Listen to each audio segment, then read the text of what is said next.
Hello बच्चों, स्वागत है आपका हमारे यूट्यूब चैनल गुरुकुल हिंदी साहित्य में। बच्चों, आज हम आप लोगों को महाकवि देव की जो कवित्व और सवैया और कवित्व पढ़ा रहे हैं, उन्हीं का अगला पद कवित्व आज हम पढ़ाने जा रहे हैं बच्चों, जिसमें हमारे कवि ने चांदनी रात का वर्णन करते हुए कहा है कि फटिक सिलानी सौ सुधारे सुधा मंदिर उदधि दधि कोसो अधिकाई उमगे अमंद। प्रस्तुत प्रसंग में कवि ने पूर्णिमा की चांदनी रात का वर्णन करते हुए कहा है कि जब पूर्णिमा की चांदनी, जो कि उस समय चाँद पूर्ण होता है और ऐसा लगता है कि मानो आकाश अपनी संपूर्ण आभा पृथ्वी पर बिखेर रहा है, उसी समय ऐसे ही समय का कवि ने वर्णन किया है कि फटिक सिलानी से सुधारे सुधा मंदिर। जब उस पूर्णिमा की चांदनी रात की आभा, चांदनी जब प्रकाश जब पृथ्वी पर स्फटिक शिला, स्फटिक शिलाओं पर, स्फटिक एक बेशकीमती मणि है, जब उस पर पड़ती है उसकी आभा, उसकी चांदनी, तो ऐसा लगता है कि मानो अमृत का मंदिर है। वो मणि नहीं है, उसे वो अमृत का मंदिर जान पड़ता है। उदधि दधि कोसो अधिकाई उमगे अमंग। आगे कवि कहते हैं कि वो चांदनी ऐसी लगती है मानो समुद्र, दधि से भरा हुआ समुद्र उफान पर है। दही से भरा हुआ समुद्र अपने उफान पर है, अर्थात समुद्र से भी दही उफन रही है। बाहर से भीतर लो भीत न दिखे देव, दूध को सो फेन फैलो आंगन फरस बंद।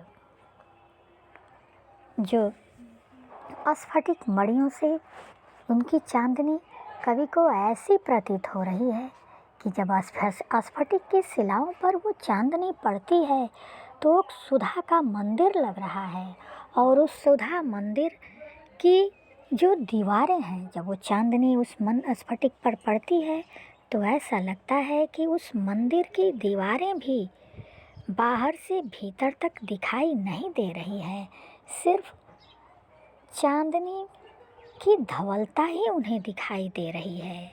अर्थात उस चांदनी की चकाचौंध ऐसी है जो आँखों को भी चौंधिया देती है, और उस स्फटिक शिला के से बना हुआ जो मंदिर है, कवि की ऐसी कल्पना है कि जब चांदनी रात की आभा उस स्फटिक की शिला पर जब पड़ती है तो उसे वो सुधा का मंदिर लगता है, अमृत का मंदिर जान पड़ता है वो चांदनी उसको।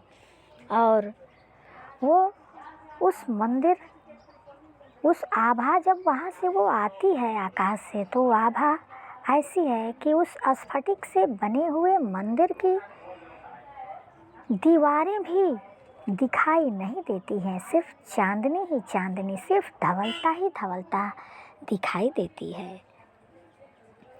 ऐसा लगता है दूध को सो फेन फैल्यो आंगन फरस बंद।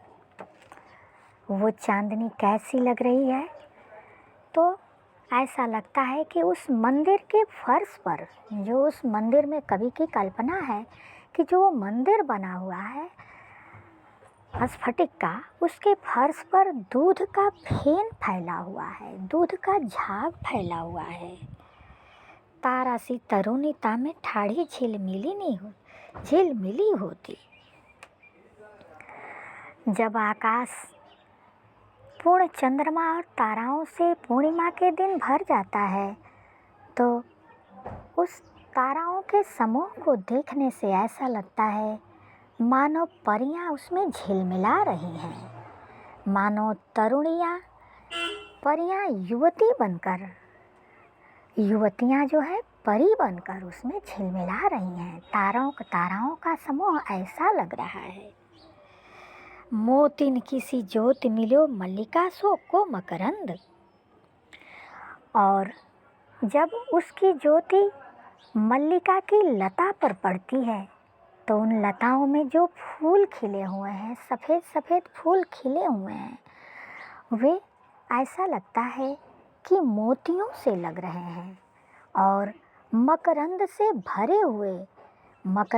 भरी हुई मल्लिका की लता, जो उसके फूल मकरंद से यानी रस से भर गए हैं और वो मोतियों सी लग रही है। आरसी से अंबर में आभा से उजारी लगे। ऐसा लगता है कि आकाश ही पूरा आईना बन गया है, एक दर्पण बन गया है, जिसके आर पार पूरी तरह दिखाई दे रहा है।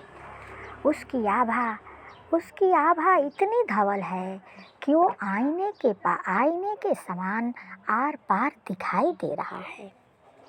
प्यारी राधिका सो को प्रतिबिंब सो लगत चंद।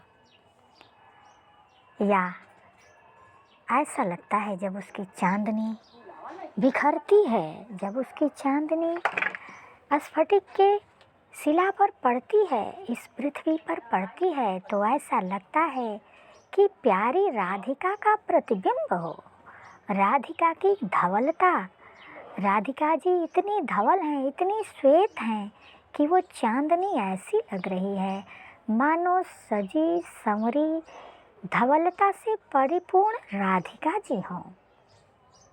तो बच्चों, कवि ने यहाँ प्रकृति का अत्यंत ही मनोरम वर्णन किया है।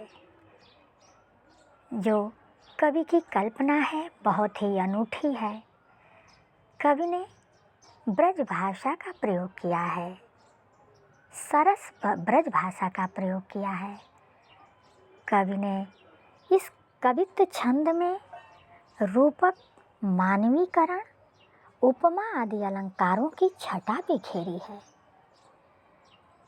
तो बच्चों, आज मैं इसी कवित्व के साथ अपनी वाणी को विराम दे रही हूँ।